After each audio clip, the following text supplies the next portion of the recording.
오늘은 우리 교회가 블레싱데이 축복의 날이라고 하면서 여러분들을 초청했습니다. 오늘 오신 분들 다 환영하고 잘 오셨습니다. 옆 사람에게 한번 인사합시다. 잘 오셨습니다. 환영합니다. 반갑습니다. 그러면서 인사합시다. 반갑습니다. 감사합니다. 오늘은 나보다 나를 더 잘하시는 분 예수, 이런 제목으로 함께 하나님의 인도받기를 원합니다. 오늘 말씀에 보면 빌립이라는 사람이 예수님을 만나 은혜 받고 보니까 가만히 있을 수가 없었어요. 그래서 나다나엘이라는 사람을 찾아가서 예수님 얘기를 했더니 그 나사렛 출신이면 볼 것도 없다 이러면서 만나지도 않겠다는 겁니다. 그런 거를 강권해가지고 가서 한번 직접 눈으로 보고 한번 만나보자 이렇게 데려와서 예수님과 몇 마디 안 했는데 나다나엘이 완전 사람이 변했어요. 어떻게 그렇게 되었을까? 우리가 그냥 얼핏 읽어봐도 그렇게 대단한 건 없는 것 같은데 도대체 무슨 일이 있었을까? 오늘 하나님의 인도받는 시간, 하나님의 은혜가 주어지는 시간이 되기를 축복합니다.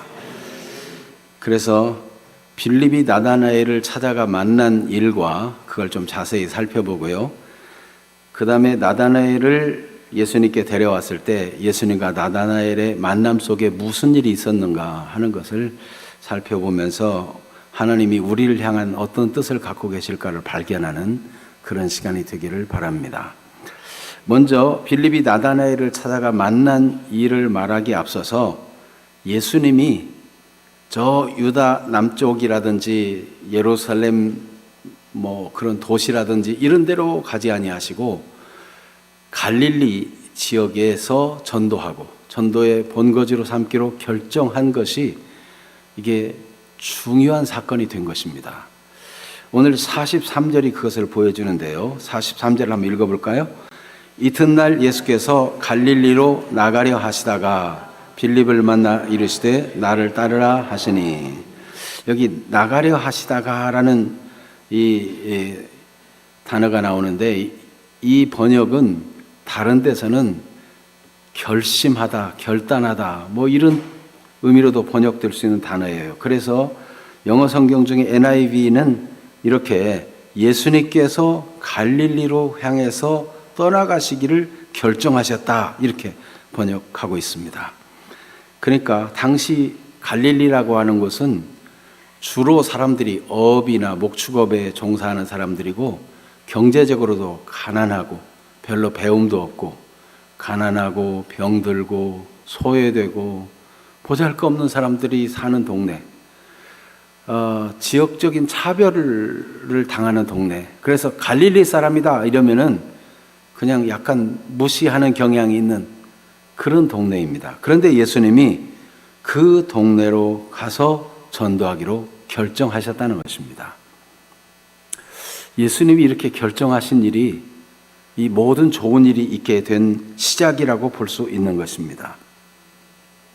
예수님의 결심은 섬김을 받고 대우를 받고 인정을 받고 높임을 받는 그런 걸 선택하는 것이 아니라 도리어 섬기려 하고 자기 목숨을 많은 사람의 대속물로 주려 하고 자기를 낮추고 다른 사람을 높여주고 죄에서 사람들을 구원하고 문제 만나고 병든 사람을 해결해주고 이런 일에 중심을 두신 분이 예수님이십니다.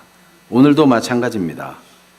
여러분들이 오늘 어떻게 해서 왔든지 간에 우리 주 예수님이 하늘의 영광스러운 보좌를 비우고 이 땅에 오기로 결정하신 것 때문에 우리가 오늘 예수님을 믿게 되었고 오늘 이 자리에서 같이 예배할 수 있게 된 것입니다. 우리 주님의 일은 오늘도 여전히 진행형입니다. 여러분 잘 오셨습니다. 예수님이 이렇게 갈릴리로 가기로 결정하시고 결단하신 사건은 이렇게 많은 사람들이 하나님의 은혜를 알고 변화된 인생을 경험하게 하는 출발이 되었다는 것입니다. 그러므로 우리도 하나님이 기뻐하는 일에 중요한 결정들을 하는 사람이 되었으면 좋겠어요. 내 이익되고 내가 유리한 쪽으로 늘 생각이, 이 육신의 몸을 갖고 사는 사람들은 의뢰이 그렇게 사는 것이 당연하게 여겨집니다. 그러나 여러분, 하나님이 기뻐하고 하나님 말씀을 순종하고 하나님의 뜻을 행하는 방향으로 움직여 보면 상상할 수 없는 하나님의 위대한 일을 보게 되고 세상이 줄 수 없는 하나님의 큰 기쁨을 경험하는 사람이 되는 것입니다. 그런 은혜가 경험되는 주인공들이 되기를 축복합니다. 예수님이 그러셨어요. 자, 그래서 이 갈릴리로 가셔서 예수님은 빌립을 불렀는데 빌립이 예수님을 따르게 된 일은 무엇보다도 예수님이 빌립을 만나서 나를 따르라 하셨다는 것입니다. 그런데 사람을 만나서 나를 따르라, 이 나를 따르라 이 말은 보통 얘기가 아니고 제자로 따르라는 얘기예요. 적극적으로 추종하라는 얘기거든요. 어떻게 사람을 만나자마자 내 편이 되어줘 이런 말 할 수 있겠어요? 앞으로 나하고 함께 뭐 좀 해보자, 동업해보자. 갑자기 사람을 만나서 그런 얘기를 한다면 좀 이상한 사람 취급받지 않겠습니까? 그런데 예수님이 빌립을 부를 때 빌립은 어떻게 예수님을 따르는 사람이 되었을까요? 오늘 성경은 그 이유를 짤막하게 보여줍니다. 예수님이 빌립을 만나 나를 따르라 하신 말씀 다음 구절입니다. 44절 같이 읽어볼까요? 빌립은 안드레와 베드로와 한 동네 벳세다 사람이라. 우리가 지난주 박건희와 안드레는 예수님 계신 데를 보고 예수님과 함께 지내보면서 예수님이 메시아구나, 그리스도구나 이걸 알고 그의 형제 시몬에게 찾아가 말했고 예수님은 그 시몬을 베드로라, 너는 반석 같은 인물이 된다 이름을 지어줬어요. 그러니까 이미 예수님에 대한 소문은 이 벳세다 동네에 가득 차게 되었고 이 안드레나 시몬 베드로나 이런 인물들을 통해서 이미 빌립은 영향을 받은 거죠. 누군가가 예수 믿게 된 데는 주변에서 선한 영향력을 끼치는 사람들이 있어요. 배후에서 기도하는 사람이 있어요. 오늘 처음 온 분들이 계실지라도 여러분 발걸음으로 스스로 온 것 같아도 여러분을 위해 늘 기도하고 관심을 갖고 여러분에게 좋은 영향력을 끼치는 분들이 있었기에 오늘 여기 오시게 된 줄로 압니다. 그렇기 때문에 빌립이 예수님을 따르기로 결정한 것은 무리한 일도 아니고 이상한 일도 아닙니다. 그만큼 준비되었어요. 하나님은 오늘도 많은 사람들을 준비시킵니다. 우리 성도들을 통해서 준비시키고 기도하는 사람들을 통해서 준비시키고 그래서 하나님의 뜻이 이루어지도록 많은 사람들의 인생이 새로운 국면으로 변화된 인생, 절망과 좌절에서 희망과 기쁨의 인생으로 불안과 염려의 인생에서 하나님이 주시는 진짜 평안이 무엇인지를 알고 그리고 염려가 아니라 신뢰하고 의지하며 살 수 있는 그런 사람으로 변화되게 만드는 일들을 지금도 진행하고 계시는 것입니다. 바로 그것이 바로 빌립이 안드레와 베드로와 한 동네 벳세다 사람이라. 여러분 우리 주변에 있는 사람들이 다 복된 사람이라고 생각해요. 귀중한 사람들이라고 생각해요. 아직 예수 믿지 않는 사람은 우리가 그에게 귀중한 사람이 되어서 복음을 전해야 되고 이미 믿는 사람에게는 또 복음의 빛을 통해서 서로가 상승작용할 수 있는 축복의 대상들이 되니 귀중한 사람들입니다. 옆 사람에게 한번 인사합시다. 저에게 소중한 분이십니다. 이렇게 인사합시다. 네, 저에게 소중한 분이십니다. 아멘. 네, 그렇습니다. 그런데 이렇게 빌립이 예수님 따르게 된 데는 사실상 근본적으로 보자면은 예수님이 갈릴리로 가시기로 결심한 것과 또 예수님이 빌립을 직접 부른 일이 있어요. 알고 보면 우리가 누구의 인도에 따라서 오기도 하고 친구 삼아 가기도 하고 그렇지만은 사실 보이지 않는 영적 저변에는 하나님의 선택함이 있고 하나님의 부르심이 있다는 것을 성경은 이 영적 비밀을 얘기해 주고 있습니다. 그래서 요한복음 15장 16절 말씀, 이것이 은혜인데 예수님의 말씀입니다. 같이 한번 읽어보겠습니다. 너희가 나를 택한 것이 아니요 내가 너희를 택하여 세웠나니 이는 너희로 가서 열매를 맺게 하고 또 너희 열매가 항상 있게 하여 내 이름으로 아버지께 무엇을 구하든지 다 받게 하려 함이라. 아멘. 여러분 이 말씀을 순전한 마음으로 생각해 보세요. 우리가 선택해서 이 자리에 온 것이 아니고 하나님이 미리 딱 점 찍어놨어. 너는 내 거야. 그래서 모든 일들을 이렇게 섭리하시고 조정하시고 하셨다가 오게 하셨다. 전율이 느껴질 만한 일이에요. 하나님은 살아계시고 지금 우리의 발걸음을 인도하시는 분이십니다. 여러분의 앞길이 더욱 빛나게 되고 여러분의 하나님의 놀라운 은혜가 더 깊이 경험되는 주인공들이 되기를 축복합니다. 빌립은 그가 친한 사람 나다나엘을 찾아가서 예수님을 알게 해주고 싶어서, 자기가 예수님 만나고 보니까 안드레나 베드로가 말한 대로 정말 메시아구나, 이걸 자기도 느꼈어요. 그래서 자기가 그 친한 나다나엘에게 찾아가서 말해주고 싶은 거예요. 여러분, 어떤 음식점이 잘한다 그러면 어떠세요? 우리 어머니하고 같이 한번 그 음식점 가야지, 그런 마음도 들 것이고, 우리 친구가 생각나고 그 친구하고 가야지, 그런 생각도 들 것이고, 우연히 대화하는 중에도 그 집 참 맛있더라, 저절로 말하게 돼 있죠. 빌립은 예수님 만나보니까 이 친구가 생각나요. 나다나엘. 찾아가서 예수님을 알게 해주고 싶은 마음이 막 일어나는 거예요. 그래서 빌립이 이 나다나엘을 찾아가 이야기하는데, 그가 하는 얘기를 들어봅니다. 모세가 율법에 기록하였고 45절에 여러 선지자들이 기록한 그 일을 우리가 만났다. 그런데 이게 무슨 말입니까? 모세가 율법에 기록하였고 여러 선지자가 기록했다는 그게 바로 무엇일까요? 구약성경을 말하는 거죠. 구약성경은 율법과 선지서, 시편 이렇게 구성되어 있습니다. 그래서 예수님께서 훗날 에마오로 가는 두 제자들에게 나타나서 말씀할 때도 모세가 율법에 기록한 모세의 율법과 선지자의 글과 시편에 나를 가리켜 기록한 그것이 이루어져야 하리라 하면서 그 엠마오로 가던 두 제자의 마음을 열어서 성경을 깨닫게 해주셨다 그랬어요.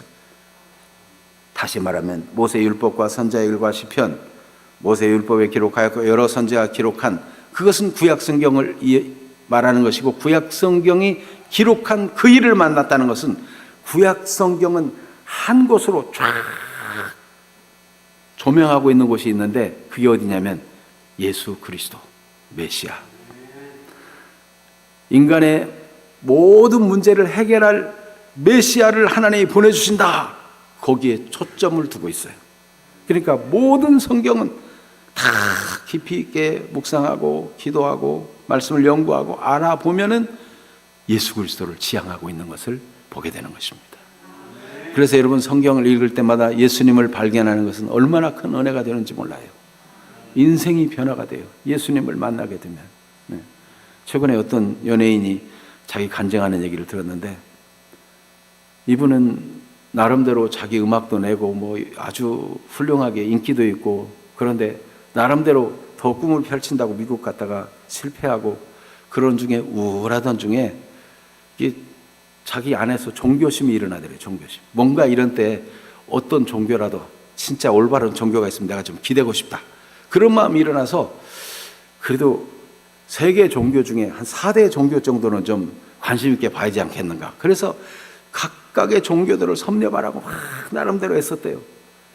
그런데 답이 안 되는데 드디어 이제 성경을 갖다 놓고 막 파기 시작했대. 성경을 읽다가 예수님을 만난 거예요. 인생의 진짜 의미를 발견한 거예요. 그러니까 성경을 읽을 때 하나님의 은혜가 주어지면 이 성경이 예수 그리스도를 알게 하려고 기록됐구나, 이게 깨달아지는 거죠. 이게 정상입니다. 여러분, 예배 속에서나 개인적으로 성경 읽을 때나 말씀 가지고 기도할 때나 예수님은 정말 그리스도구나, 하나님의 아들이구나, 인간의 이 죄의 문제는 도무지 해결할 길이 없는데 하나님이 예수 그리스도를 보내서 이 인간의 절망을, 좌절을, 이 멸망을, 이 죄의 결과인 영원한 사망과 지옥에서 우리를 건져주려고 오셨구나, 이게 발견되는 분들이 되기를 축복합니다. 이게 정상이에요. 이게 하나님의 의도이기 때문에 여러분, 우리가 땀만 먹지 아니하고 영혼이 순수해질수록 이 진리를 발견하게 돼 있어요. 그런 은혜가 있게 되기를 축복합니다. 그래서 예수님이야말로 성경의 중심이요 세계 역사의 중심입니다.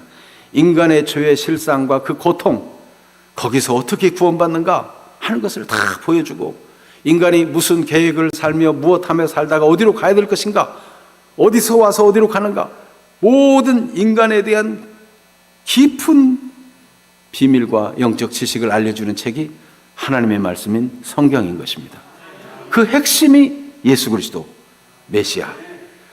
구약의 히브리어로 쓰여 있기 때문에 메시아, 그거를 이 헬라 신약 성경에는 헬라어로 쓰여 있는데 헬라어로 번역하면 그리스도, 그렇게 됩니다.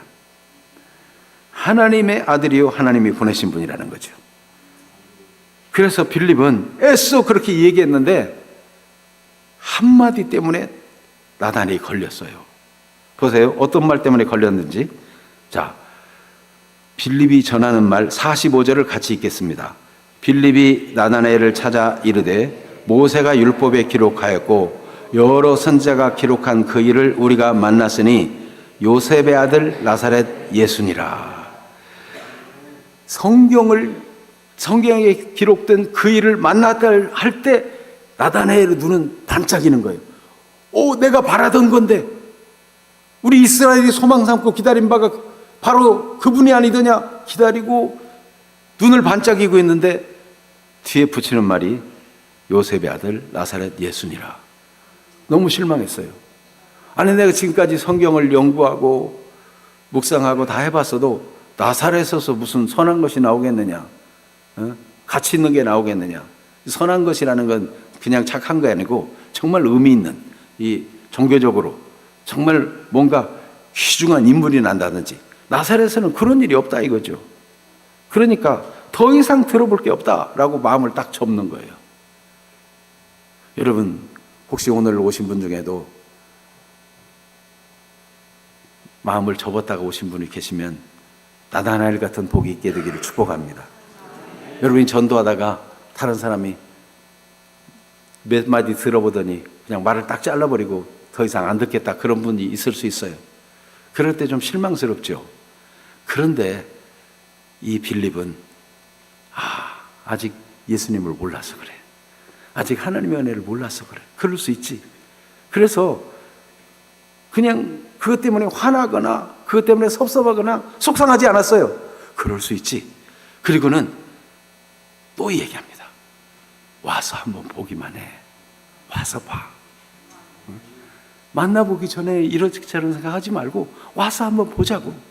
이렇게 해서 가자. 예수님께 나다나엘을 데려왔어요. 여러분, 구약 성경이 예언한 메시아, 그는 과연 누구시길래 그렇게 나다나엘도 원하고 모든 이스라엘 백성이 원하고 성경을 읽는 사람마다 그렇게 발견하기를 원하는 분인가? 도대체 그 직책은 어떤 직책이기에 나사렛에서는 날 수 없다고 말하는 것인가? 도대체 메시아가 뭔가?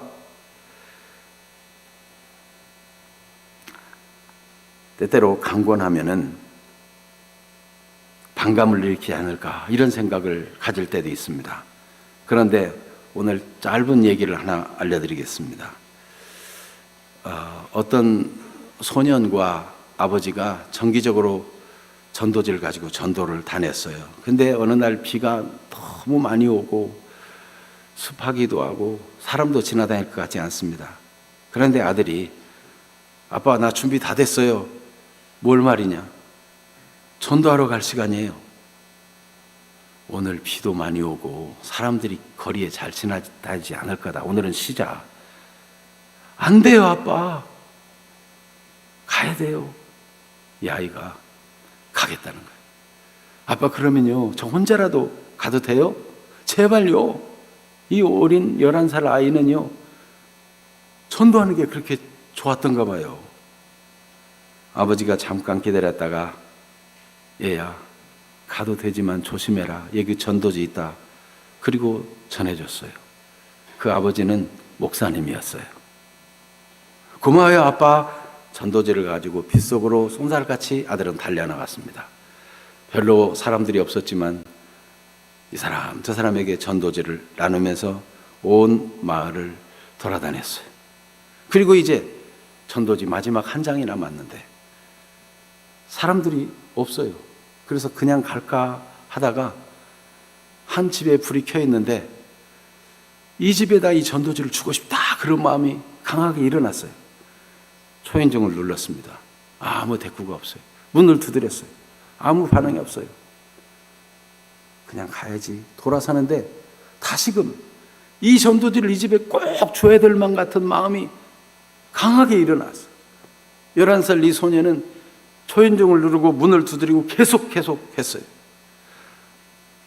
얼마나 지났을까? 마침내 문이 열렸는데 어떤 한 여인이 슬픈 얼굴빛을 띠고 나와서 얘야, 왜 그래? 뭘 도와줄까? 묻는 것이었습니다.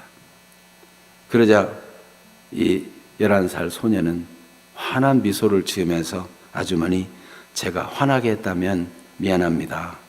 그렇지만 하나님이 아주머니를 사랑하셔서 저에게 마음에 강권을 하셔가지고 이 전도지를 꼭 전해드리라는 마음을 주셔서 이 전도지를 가져왔습니다. 그리고 전도지를 내미는 거예요. 고마워. 너에게 하나님의 축복이 있기를 바란다. 그리고 전도지를 받아가지고 이 여인은 자세히 다 읽었습니다. 이 소녀는 이제 마지막까지 전도지를 다 줬다고 기쁘게 집으로 돌아왔어요. 다음 주일 아침 목사님이 강단에 서서 설교를 하고, 그리고 혹시 여러분 중에 오늘 뭔가 하나님의 은혜를 간증하고 싶은 사람이 있으면 이야기할 기회를 드리겠다 그랬더니 저 뒤에서 처음 본 여인이 손을 드는 거예요. 나와 보시라고. 나와서 그가 눈이 반짝거리면서 이 얘기를 했습니다. 사실 저는 이 교회에 와본 적이 없기 때문에 아무도 알지 못합니다. 제 남편은 얼마 전에 저를 혼자 남겨두고 죽었습니다. 그런데 지난 주간 유난히 춥고 비 오는 날이었는데 그날 저는 남편도 없고 살 소망도 없어서 죽으려고 밧줄을 가지고 의자를 올려놓고 한쪽에 밧줄을 메고 또 한쪽에는 목에 밧줄을 감았습니다. 의자를 밀고 떨어지면 끝인데 갑자기 문을 두드리는 소리, 초인종 소리가 요란하게 났습니다. 조금 기다리면 가겠지. 더 요란하게 초인종을 누르고 문을 두드렸습니다. 너무 시끄러워서 그래도 누굴까 궁금하고 해서 목에 밧줄을 끌고 내려가서 문을 열었습니다. 그때 저는 제 눈에 믿을 수 없는 광경을 봤습니다. 제 문 앞에 서 있는 어린아이는 빛나는 얼굴을 한 작은 천사와 같았어요. 미소를 짓고 있었어요. 그 입에서 나온 말은 죽은 지 오래된 것 같은 내 마음을 되살리기에 충분했습니다. 아주머니, 하나님께서 사랑하셔서 하나님이 보내서 이 전도지를 주러 왔습니다. 이 어린 천사가 추위와 그 빛 속으로 사라졌을 때 저는 문을 닫고 전도지를 처음부터 끝까지 자세히 다 읽었습니다. 그리고 다락방으로 가서 의자와 밧줄을 치웠습니다. 더 이상 이제는 그것이 필요 없어졌기 때문입니다. 보다시피 이제 저는 하나님의 행복한 딸이 되었습니다. 그 소년이 떠나던 방향을 생각하면서 찾아왔는데 오늘 그 작은 천사에게 감사하고 싶어서 저는 교회에 온 것입니다. 그가 딱 마침 그때 와서 저를 영원한 불구덩이에서, 지옥에서 나를 건져주었습니다. 감사합니다. 이 간증이 끝나자 온 성도들이 다 감격의 눈물을 흘렸고 아버지 목사님도 단에서 내려가 그 11살 아들을 꼭 껴안고 한없이 울었다고 합니다. 여러분, 강권하는 것, 하나님이 주신 마음으로 강권하는 것, 그것이 죽을 사람을 살렸어요. 여러분, 오늘 잘 오셨습니다. 하나님이 여러분을 사랑하신다는 소식을 저도 분명하게 말씀드리고 싶습니다. 하나님은 오늘도 살아계셔서 우리의 발걸음을 인도하시고 우리를 사용하시는 것입니다.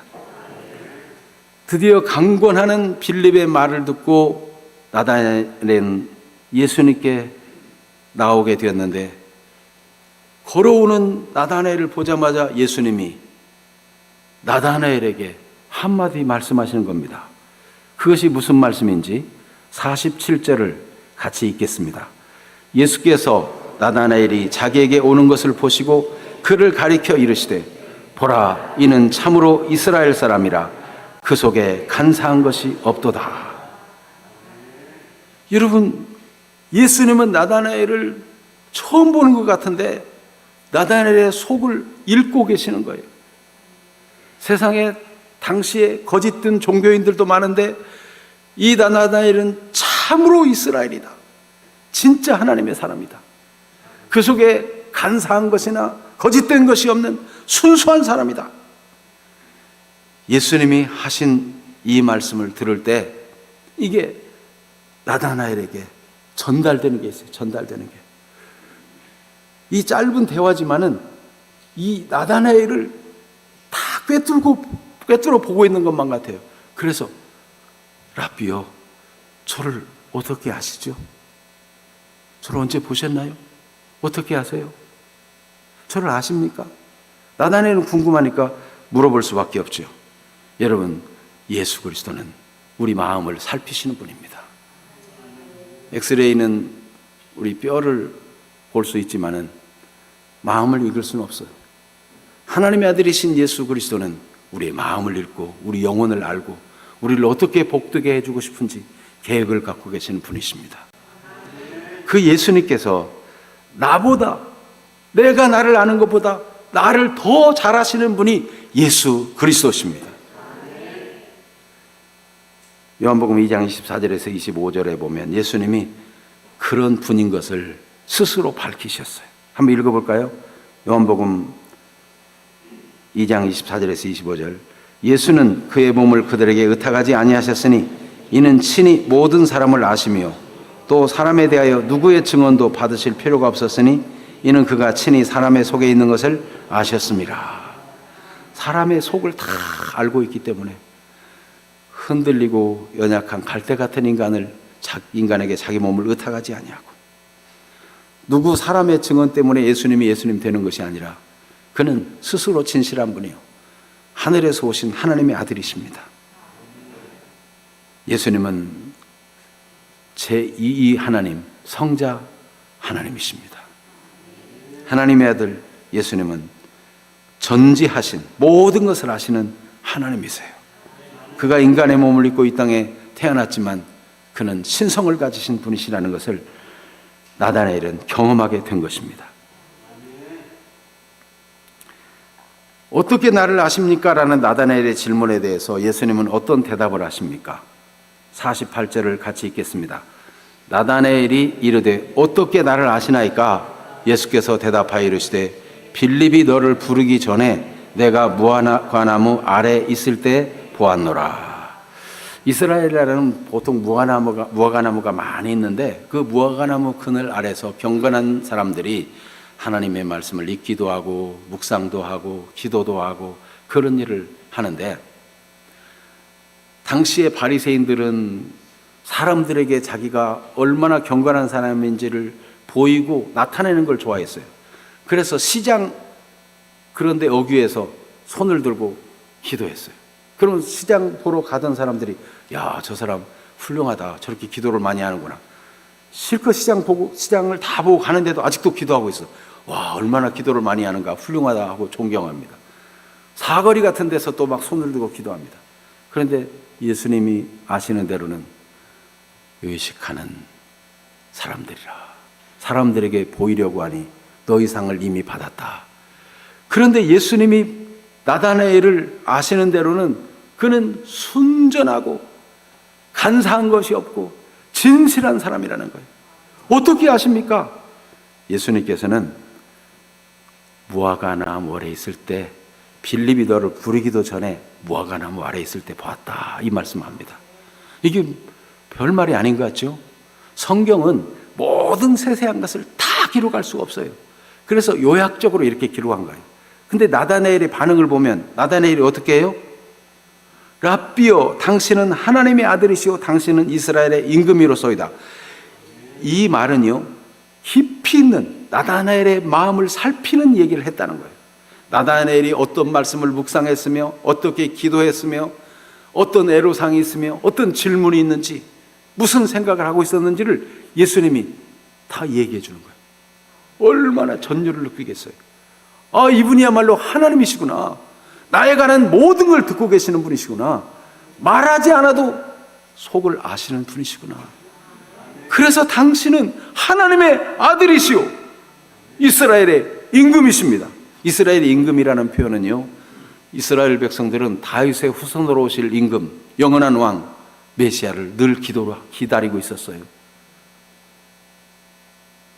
참 하나님의 아들, 하나님께로부터 오셔서 인간의 이 해결할 수 없는 죄의 문제, 절망의 문제를 해결하러 오시는 그 하나님의 아들 늘 기다리고 있었는데, 예수님을 만나 몇 마디 대화 안 했는데 자기의 경건 생활과 자기의 기도와 자기의 마음의 고민과 갈등과 그 모든 것을 다 훤히 알고 말씀하시는데, 여러분 정말 마음이 맞는 사람끼리만 얘기도 마음이 통하고 편안하고 그렇잖아요. 그런데 자기 마음을 살피시는 주님을 발견했을 때 얼마나 감격하겠어요. 얼마나. 네.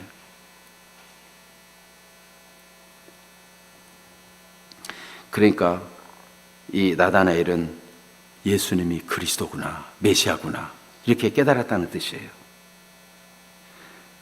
메시아, 과연 그는 어떤 직책인가? 하나님께서 세우시는, 기름 부어 세우는, 하나님이 세웠다는 의미로 기름을 부어 세우는 직책이 메시아예요. 메시아. 그래서 구약에는 이 메시아를 예표하는 그런 직책이 있었는데, 왕, 선지자, 그리고 제사장이 하나님이 세웠다, 하나님의 대리 일을 한다. 그래서 왕이 어떻게 통치할 것인가? 하나님을 대리해서 공의와 정의로 통치해서 억울한 일이 없게 하고 백성들을 적에서부터 보호해주고 하나님이 보호하는 것처럼 그런 일을 하는 것이 왕의 기능이에요. 하나님의 뜻을 따라 나를 다스리는 거예요. 제사장, 백성들이 하나님 앞에나 사람 앞에 죄를 짓고 옵니다. 그러면 대신 그를 위해 기도해주고, 그리고 하나님이 그 희생의 제사와 회개를 받으시고 죄를 용서해 줬다고 하나님을 대신해서 내 죄사함을 받았다 선포해 줍니다. 그러면 이 속죄 제사를 드리고 화목 제사를 드리고 하나님 앞에 예배 드리는 사람들이 제사장의 선포를 하나님의 말씀으로 받고, 아, 나 이제 죄사함을 받았다, 평안한 마음을 가지고 돌아가고 다시는 죄짓지 않으려고 노력하고 경건한 삶을 추구하고 하나님의 선포로 받아들이는 거예요. 성경에 그런 예가 있죠. 한나라고 하는 여인이 마음이 원통해서 하나님께 막 기도하는데 제사장이 대낮부터 무슨 술에 취해가지고 술 끊으라 이런 얘기를 하는 거예요. 얼마나 기도하고 애타게 기도하다가 이제는 목소리도 안 나오고 입만 이러고 있으니까 제사장이 오해한 거죠. 제사장님, 저는 술 취한 여자가 아닙니다. 속에 원통한 것이 많아서 하나님께 토했을 뿐입니다. 제사장이 정신이 번쩍 났어요. 아유, 내가 실수했구나. 하나님이 내 기도하여 구한 바를 들으시기를 원하노라 하고 축복해 주니까 이 한나라는 여인이요, 그렇게 속이 다 문드러지고 힘들었는데 하나님의 말씀으로 받아서 아멘 하고 돌아가서 다시는 근심 걱정 없이 기쁘게 생활했는데 하나님이 이 여인의 소원을 들어주셨다는 거예요. 하나님이 제사장을 통해 이렇게 하나님을 대리하는 일을 하게 하신다는 거죠. 선지자는 하나님의 말씀을 가르치고 전하는 자입니다. 죄를 책망하기도 하고 미래에 있을 일을 말하기도 하고 하나님의 말씀을 따라 살도록 가르치는 일들을 선지자가 해요. 하나님 대신으로. 선지자가 재앙을 선포하면 재앙이 임하는, 엘리야 선지자는 하나님을 대신해서 역사를 하는데 이 백성이 우상 숭배와 타락이 너무 심각하니까 이 땅에 비도 이슬도 내리지 않게 해주소서 기도하니까 그대로 돼요. 이 엘리야 선지자가 다시금 비가 이슬이 내리기를 선포하고 기도하니까 하나님이 다시 그렇게 해주셔요. 하나님의 일을 대행하게 하는 인물이 하나님의 기름 부음 받은 자예요. 그런데 선지자, 제사장, 왕, 이 기능을 한 번에 다 하시는 분이 계시는데 그가 하나님이 보내신 아들 메시아. 그를 이스라엘 백성들을 그 메시아만 오면 우리는 이제 모든 고통에서 해방되고 이 메시아만 오면 인간의 절망이 해결된다. 이래서 메시아를 기다리고 있었던 거예요. 그런데 예수님과 만나보니까 예수님이 메시아다. 예수님이 그리스도다. 이거를 나다나엘이 알겠는 거예요. 아, 저 안드레와 베드로, 빌립이 우리가 만났다는 메시아 맞다. 만나보니까 알겠는 거예요. 먹어봐야 맛을 아는 것처럼 예수님 만나보니까 알겠는 거예요. 여러분, 우리가 예수 믿고 하나님의 은혜를 입는 건요, 많은 설명이 필요한 것이 아니고 어느 날 하나님이 은혜 주시면 그냥 확 깨달아져요. 아, 진짜 하나님을 믿는 게 맞구나. 천지를 창조하신 하나님, 우리가 성경에 기록한 그 하나님을 믿는 것이 올바른 길이구나. 예수님께서 내가 곧 길이요 진리요 생명이니 나로 말미암지 않고는 아버지께로 올 자가 없느니라 말씀했어요. 여러분, 말씀이 믿어지고 여러분이 생명의 주님을 만나는 은혜의 시간이 되기를 축복합니다. 그래서 여기는 무슨 연설을 들으러 모인 것이 아니고 하나님의 말씀을 전해주고 그 말씀으로 예배하고 그 말씀으로 은혜를 입고 힘을 얻는 곳이에요. 그래서 능력과 성령과 큰 확신으로 복음을 전했더니 믿는 자들이 말씀을 받을 때마다 하나님의 말씀으로 받으니까 그들이 믿음이 역사가 나타나고 믿음의 힘이 나타나서 믿음으로 일하게 되고 사랑으로 기꺼이 수고하고 헌신하는 일이 나타나고 소망을, 하나님 말씀에 대한 소망을 가지고 인내하며 견뎌내며 어떤 어려움도 이기는 일이 나타났다라는 거예요. 데살로니가 교회. 그래서 마게도냐와 아가야 이 모든 지방에 그 믿음의 소문이 퍼지게 되었다는 거예요. 오늘 모여 예배하는 우리 모두가 그런 은혜의 주인공들이 되기를 축복합니다. 나다나엘이 그렇게 되었어요. 그래서 나다나엘은 그때부터 이제 예수님을 따르기로 결정하는 거예요. 이스라엘의 임금이십니다라고 고백하는 것은, 그러면 예수님을 임금으로 고백하는 건 나는 그의 신하라는 거잖아요. 충성서약과 같은 거예요. 그래서 이 나다나엘은 적극적으로 하나님의 아들이시오 이스라엘 임금이신 예수님을 따르기로 한 것입니다. 특별히 이런 고백은요, 아무나 할 수 있는 게 아닙니다. 여러분이 하나님의 아들로 예수님이 믿어지고 하나님 말씀을 믿어지고 그렇게 따르겠다고 하는 마음이 생기는 건 이게 하나님의 은혜예요. 증거, 마태복음 16장 17절에 사람들이 나를 누구라 하냐, 그러니까 이런저런 막 얘기를 해요. 예수님이 그렇다면 제자들에게 너희는 나를 누구라 하느냐, 그러니까 베드로가 뭐라고 말하죠? 주는 그리스도시요 살아계신 하나님의 아들이십니다. 그때 예수님이 주신 답이 마태복음 16장 17절, 봐 요나 시몬아, 요나의 아들 시몬아, 이것을 너에게 알게 한 이는 내 부모나 형제나 혈육이 아니요 하늘에 계신 내 아버지시니라. 하나님 아버지께서 지식을 주시고 깨달음을 주셔서 예수님을 그리스도로 알아보고 믿게 된다는 거예요. 오늘 그런 은혜가 있게 되기를 축복합니다. 여러분이 오늘 예수 믿는다면 그것이 모두 하나님의 은혜입니다. 사람의 노력으로 되는 게 아니에요. 하나님의 은혜로. 여러분, 예수님을 인생의 주인으로, 예수님을 임금으로, 예수님을 하나님의 아들로 믿고 그 믿음 안에서 얼마나 하나님이 우리를 위해서 멋진 계획을 갖고 계시는지 그 은총을 누리는 사람들이 되기를 축복합니다. 그래서 나다나엘은 즉시 예수님을 믿고 따르는 사람이 되었는데, 그러면 나다나엘이 요한복음에 나타나는데 다른 데는 안 나타나요. 그런데 한 가지 증거가 나타나는데, 야고보, 요한, 안드레, 시몬 이런 식으로 제자들 이름이 나란히 기록되어 있어요. 그런데 마태복음 10장 3절, 마가복음 3장 18절, 누가복음 6장 14절 예수님의 제자들 이름 기록된 중에 빌립 다음에 기록된 사람의 이름이 바돌로메예요. 빌립과 바돌로메. 이걸 공간복음 마태, 마가, 누가가 똑같이 빌립과 바돌로메, 빌립과 바돌로메 이렇게 나와요. 바돌로메는 이름이라기보다는 별명이라고 볼 수 있어요. 앞에 바가 써 있는 거는 뒤에 나온 이름의 아들이라는 거예요. 바돌로메, 돌로메의 아들. 진짜 이름은 나다나엘. 이렇게 보는 거죠. 그러니까 이때 공간복음을 기록할 때는 나다나엘이라고 밝히면 나다나엘 목숨이 위험할지도 혹시 모르겠어요. 그래서 바돌로메로 기록했는지 이런 생각이 들어요. 무슨 사정이 있을 거예요. 그러니까 그 제사장 말고의 귀를 뱉던 사람이 베드로잖아요. 그런데 공관복음에는 베드로가 말고의 귀를 뱉다라고 기록하지 않아요. 요한복음에는 그걸 베드로가 했다 그래요. 그때는 베드로는 이미 죽고 없어요. 그때 일찍 성경을 쓴 사람이 이미 이름을 밝히면 이상한 공격을 받고 어려운 일이 있을 수 있어요. 무슨 사정인지 몰라도 제자 바돌레메라고 이름을 다 기록하고 있어요. 나다나엘은 예수님을 믿고 따르는 사람이 되었어요.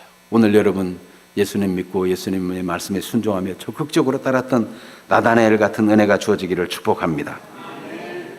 그런데 예수님 말씀이 네가 너를 무화과나무 아래에 있을 때 봤다고 하고 하니까 믿느냐? 이보다 더 큰 일을 보리라고 말씀합니다. 50절 같이 읽어봐요. 예수께서 대답하여 이르시되 내가 너를 무화과나무 아래에서 보았다므로 믿느냐? 이보다 더 큰 일을 보리라. 우리보다 우리를 더 잘 아시는 예수님은 우리가 깨닫고 은혜 받은 것 그것이 충분하지 않다. 그보다 더 큰 일을 보리라. 더 큰 위대한 경험을 하는 사람이 되리라 축복해 주십니다. 그래서 앞으로 하늘이 열리고 하나님의 사자들이 인자 위에 예수님 위에 오르락내리락 하는 것을 보리라 말씀합니다. 구약 성경의 인자 다니엘에서 하나님께로부터 오신 특별한 분을 인자라고 표시하는데 예수님이야말로 하늘에서 오신 바로 그분이라는 걸 자기의 신성을 나타낼 때 인자가 이런 표현을 씁니다. 예수님은 하나님의 특별한 분이시오. 예수님 위에 하나님의 천사들이 오르락내리락 예수님을 통해서 인간과 하나님 사이의 중보자 예수 그리스도 유일한 중보자 예수를 통해서 나타나는 역사들이 하나님의 일이 하나님의 천사를 통해서 수행될지라도 예수 그리스도를 통해서 예수님은 만물의 머리시오 만물에 충만한 분이시오 만물의 주제가 되시고 심판하는 권한도 예수님께 다 맡겼다고 그래서 성경에 보면 예수님을 통해서 이루어질 위대한 일들을 더 큰 일들을 보게 되리라고 예수님이 말씀하시는데 나다나엘아 너는 이렇게 하리라고 말씀하지 않고 어떻게 말씀하고 있는지 말씀을 자세히 보겠습니다. 51절 같이 읽어봅니다. 또 이르시되 진실로 진실로 누구에게 이르노니요? 너희에게 이르노니 하늘이 열리고 하나님의 사자들이 인자 위에 오르락내리락 하는 것을 보리라 하시니라. 너희라는 건 나다나엘만 말고 너희들 복수예요. 여러 사람들. 여러분 이것은 성경이 기록된 목적이 당시의 사람만 위한 것이 아니고 이후에 올 모든 믿는 자까지 포함하고 있기 때문에 이 말씀도 오늘 믿는 우리를 위해서도 기록된 말씀인 것입니다. 그래서 하나님께서 우리가 지금까지 믿는 것보다 더 큰 일도 보게 하시고 우리가 경험하지 못한 놀라운 일도 보게 하시고 하나님이 그렇게 하게 해주시겠다고 축복의 말씀을 주고 계시는 것입니다. 이것이 하나님의 비전입니다. 하나님은 주를 믿고 따르는 사람에게 지금까지 경험하지 못한 이 영적 세계를 더 많이 열어주시고 하늘이 열려지게 하시고 하나님의 큰 일을 보게 하시고 이렇게 하실 마음이 있으신 분이 우리 주 예수님이시고 하나님이 같은 마음이십니다. 그래서 여러분 낙심해서 나 같은 게 뭐 이런 말은 하지 말기를 바랍니다. 그래 나 같은 게 뭐 어때서 이렇게 말하시길 바랍니다. 하나님이 주 예수 그리스도 하나님의 아들을 보내어 십자가에 희생하시게 하시고 우리를 구원하셨어요. 자기 아들을 아끼지 아니하고 내어주신 이가 이 모든 것을 선물로 주시지 않겠느냐. 하나님은 더 많은 은혜를 주시기를 기뻐하십니다. 여러분 그러므로 더 건강하시기를 바라고 더 총명하시기를 바라고 여러분 더 잘 되시기를 바라고 무엇보다도 영적인 안목이 더 넓어지시고 하나님께 더 크게 귀중하게 쓰임받는 분들이 되기를 축복합니다. 저는 주의 종으로서 하나님의 말씀을 여러분에게 선포해 드립니다. 하나님의 말씀을 대신해서 선포하고 축복하는데 주님이 바돌롬에게 말씀하신 것처럼 더 큰 일도 보게 되시고 하나님의 이 위대한 일들을 보는 그런 축복의 주인공들이 되기를 축원합니다. 예수님께서 부활 승천하시기 전에 이 비슷한 말씀을 하셨어요. 마태복음 28장에 하늘과 땅의 모든 권세를 하나님이 내게 주셨다. 그러므로 너희는 가서 모든 민족으로 제자를 삼아 아버지와 아들과 성령의 이름으로 세례를 베풀고 내가 너에게 분부한 모든 것을 가르쳐 지키게 하라. 볼지어다 내가 세상 끝날까지 너희와 항상 함께 있으리라. 여러분, 예수 믿는 사람에게 예수님이 항상 우리와 세상 끝날까지 함께 계신대요. 예수님은 하늘과 땅의 모든 권세를 위임받은 분, 그분이 우리 안에 계시면서 우리를 인도하시고 우리를 지켜주시고 우리를 돌보시고 우리를 공급하시고 우리를 붙들어 주시고 함께 해주시겠대요. 이 은혜를 믿으시고 이 하나님이 함께하는 위대한 은총을 누리는 주인공들이 되기를 축복합니다. 마가복음 16장 15절에서 20절 말씀에도 너희는 온 천하에 다니며 만민에게 복음을 전파하라고 말씀합니다. 믿고 세례를 받는 사람은 구원을 받을 것이요 믿지 않는 사람은 정죄를 받으리라고 말씀하시면서 믿는 자들에게는 이런 표적이 따르겠다고 말씀하세요. 내 이름으로 귀신을 쫓아내며 새 방언을 말하며 뱀을 집어올리며 무슨 독을 마실지라도 해를 받지 아니하며 병든 사람에게 손을 얹은즉 나으리라. 예수님이 이 말씀을 마치고 하늘로 올려지사 하나님 우편에 앉으셨는데 마가복음 16장 20절은 이렇게 증언합니다. 제자들이 나가 두루 전파할세. 주님께 받은 복음, 주 예수님에 관한 것 두루두루 전파했더니 주님께서 함께 역사하사 우리 주 예수님이 함께 계시고 함께 일하셔서 그 따르는 표적으로 말씀을 확실히 증언하시니라. 오늘도 주님은 우리를 통해서 하나님의 일을 증언하기를 원하십니다. 여러분, 오늘 오신 여러분 우연히 온 게 아닙니다. 하나님의 사랑을 입고 부르심을 받고 선택을 입어 오신 줄로 믿습니다. 여러분, 진실로 믿는 사람이 되고 하나님의 일이 경험되는 주인공들이 되기를 축복합니다. 그러려면 오늘 들은 말씀을 지식으로만 하는 것이 아니라 예수님, 우리 안에서 우리와 함께 영원히 계시겠다는 예수님, 나의 구주와 주님으로 내가 인격적으로 모셔드리기를 원합니다. 주 예수님 믿습니다. 제 안에 들어오셔서 저의 주님이 되어주시고 저의 구주가 되시고 제 일평생 인도해 주십시오. 이런 기도를 하기를 원합니다. 이 기도를 하기 전에 천부의 의지 없어서 우리 찬송을 한번 하겠습니다. 우리 죄인이 어떻게 하나님의 은혜를 입을 수 있겠습니까? 주님이 외면하시면 우리가 어떤 은혜도 얻을 수 없습니다. 주님, 날 외면하지 마시고 내게 은혜 주셔서 회개하는 마음으로 주님 앞에 오니 나를 받아주셔서 주님의 사랑을 입고 주의 은혜 안에서 사는 사람 되게 해주세요. 회개하는 마음으로 천부의 의지 없어서 280장을 부른 다음에 함께 기도하도록 하겠습니다.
따라하시기 바랍니다.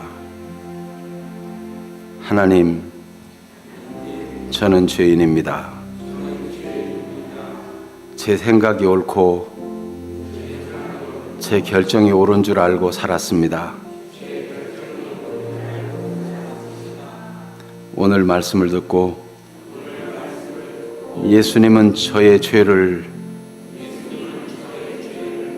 용서해 주시기 위해 오셨고 자신을 십자가에 희생하신 것을 알게 되었습니다. 주 예수님, 지금 제 마음을 엽니다. 제가 예수님을 믿겠습니다. 제 마음에 오셔서 제 삶의 주인이 되어 주십시오. 주님의 뜻을 받들어 살겠습니다. 저를 인도해 주십시오. 예수님의 이름으로 기도합니다. 아멘. 오늘 진심으로 믿고 기도한 사람에게는 하나님의 은혜가